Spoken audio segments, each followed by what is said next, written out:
el consumo de omega 6 puede ayudar a evitar ciertos tipos de cáncer, etcétera, etcétera. Entonces, como se ha presentado, digamos, o sea, hay mucha información en la literatura acerca de que los omegas pueden ayudar a fortalecer o a mantener la salud, entonces se han popularizado mucho y también se ha popularizado los alimentos donde están presentes estos ácidos grasos. Entonces, por ejemplo, ¿en qué tipo de alimentos podemos encontrar los ácidos grasos omega? En pescados que viven en aguas frías, como por ejemplo el salmón y la trucha, en vegetales de hojas verdes, como por ejemplo las espinacas, y en aceites pues, de tipo vegetal, como por ejemplo el aceite de oliva, ¿sí?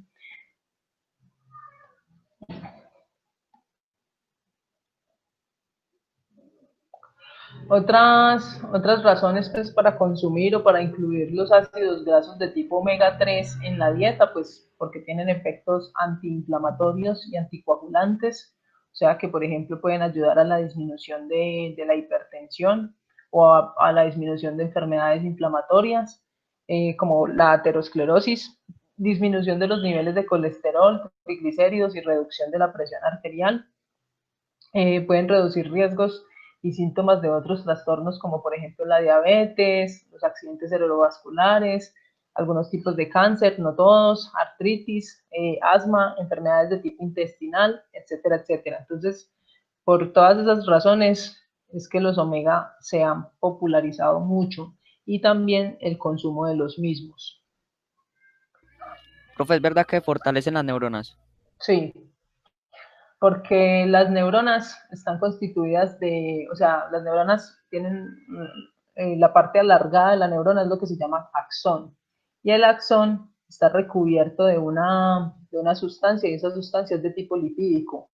Entonces, usualmente las personas que tienen esos axones, o sea, que la capa lipídica que está allí sea mucho más gruesa, de ahí depende de que, digamos, unas personas tengan más habilidad para algunas, pues incluso ustedes saben que la inteligencia se divide en varios tipos, ¿no? O sea, lo que es la inteligencia motora, etcétera, etcétera. Entonces, dependiendo, digamos, de qué neuronas estén mejor recubiertas que otras, así digamos uno tiene más facilidad para elaborar algunas tareas que otras, como por ejemplo para aprender o para realizar ciertos movimientos, etcétera, etcétera. Listo. ¿Cómo vamos Profe, hasta ahí? Dígame. eh, el consumo excesivo de este tipo de ácidos grasos puede llegar a ser malo, ¿o no? Mm, también hay algo sobre eso, por ejemplo, sino que es que yo leí, sino que es que el artículo se me perdió, porque lo estaba buscando para asignárselo a alguien para las exposiciones, pero se mencionaba de que los omega, el exceso de omega en los hombres está contraindicado. O sea, hay artículos que dicen que pueden ayudar a evitar el cáncer de próstata y hay otros artículos que dicen que el exceso de omegas favorece a que sea, o sea, es un factor que puede ayudar a que el cáncer de próstata aparezca con más frecuencia. Sí me hago entender, o sea, tiene como esos dos lados. O sea, puede ayudar o también puede evitar el cáncer.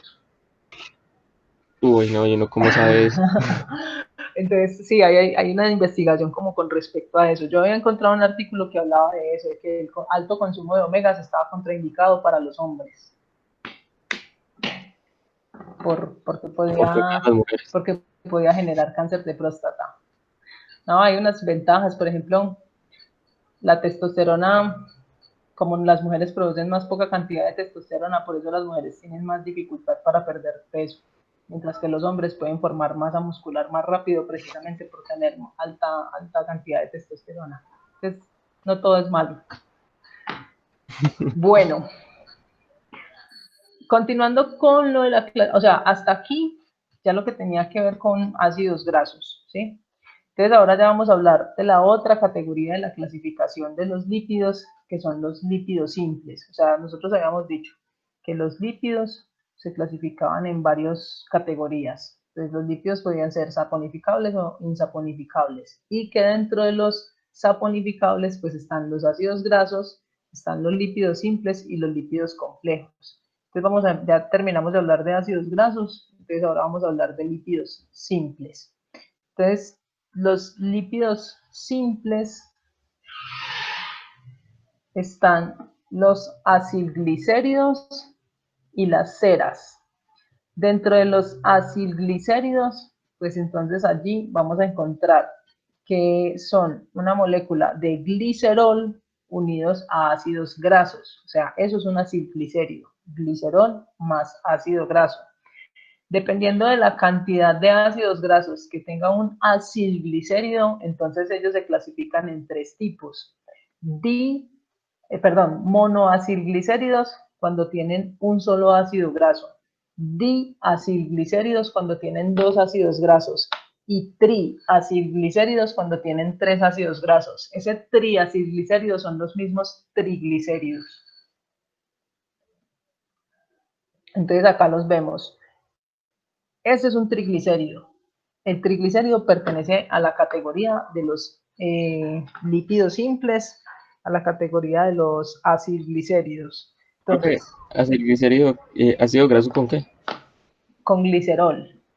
Entonces, miremos ahí en la diapositiva, el que está en rosado es el glicerol y los que están en amarillo son los ácidos grasos. Entonces, un triglicérido es el que resulta de la unión de un glicerol con tres ácidos grasos, ¿sí? Dentro de esta categoría de los acilglicéridos, pues los que son más importantes a nivel biológico son los triglicéridos porque son, digamos, los más abundantes, son los que son más frecuentes en los alimentos y son los que le aportan a la célula los ácidos grasos que ella necesita para la construcción de otras biomoléculas. Entonces acá les voy a mostrar las funciones, pues en términos específicos de los triglicéridos. Estas son funciones específicas de los triglicéridos. Entonces los triglicéridos, pues por ser un lípido, también proporcionan energía al organismo, proveen de ácidos grasos esenciales. Aquí yo tengo una pregunta para ustedes. Usualmente en las biomoléculas nosotros vamos a encontrar que tanto los lípidos como las proteínas o los aminoácidos se clasifican en esenciales o no esenciales. Eso depende de la necesidad que tenga el organismo de ellos. Entonces, son esenciales porque el organismo no es capaz de producirlos. Entonces, como no es capaz de producirlos y los necesita, los debe obtener de la dieta. Entonces, los triglicéridos le proporcionan a la célula ácidos grasos esenciales, que son importantes, pero que el organismo no es capaz de producir. Los triglicéridos también transportan vitaminas liposolubles como la vitamina A, la D, la E y la K.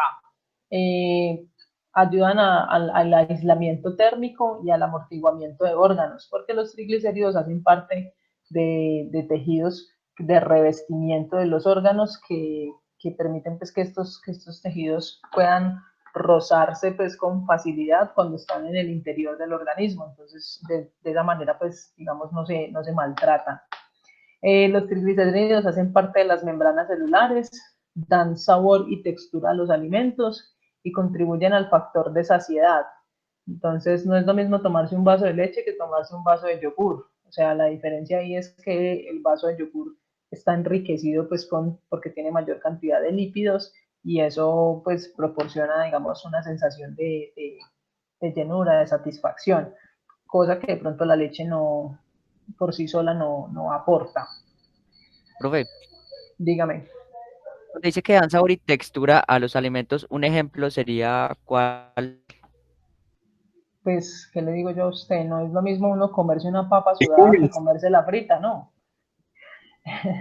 Pues, La sal no. ¿qué? ¿La sal? Claro, eso da No. sabor. Sí, también. Pero yo me refiero o sea, ahí se refiere es más como a esa parte. O sea, no es lo mismo usted comerse una papa cocinada, hervida en agua, que cuando usted se la come frita, por ejemplo. La sola leche, por ejemplo, cuando la leche está descremada, pues sabe como a agüita. Sí, o sea, eso es a lo que se refiere. Por ejemplo, en el caso del yogur, el yogur tiene más contenido de grasa que la leche sola y ustedes ven que el yogur es más espeso, entonces a eso me refiero con el tema de la textura. Lo mismo, por ejemplo, la crema de leche. La crema de leche que es la nata de la leche y la crema de leche que es una crema, o sea, es más denso, ¿sí? Sí. Entonces es a eso lo que me refiero con lo de textura. Ah, listo, profe. Profe, ¿cuál eran los otros dos? Era triglicéridos, el otro era... Diglicérido y el otro era monoglicérido. Gracias, profe. Monoglicérido. Lo pueden decir monoacilglicérido o monoglicérido, es lo mismo.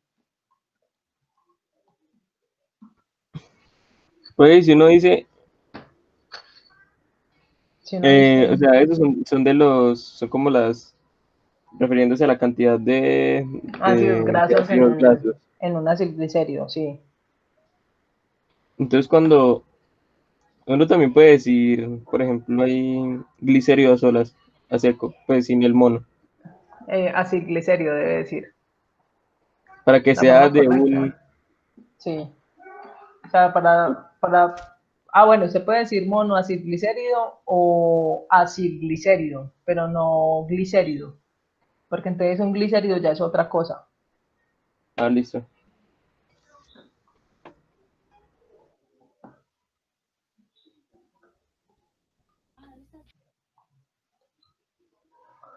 Bueno, el otro grupo que hace parte de esta categoría de los lípidos simples son las ceras. Entonces, las ceras resultan de la unión de dos ácidos grasos. Entonces, son dos ácidos grasos que se unen entre sí y forman la cera. Miren ahí en la gráfica, en la parte de abajo, las ceras se caracterizan porque tienen un grupo éster en medio de dos cadenas pues, de, de carbonos e hidrógenos. Las ceras, ¿dónde las encontramos? Las encontramos haciendo parte de las superficies vegetales,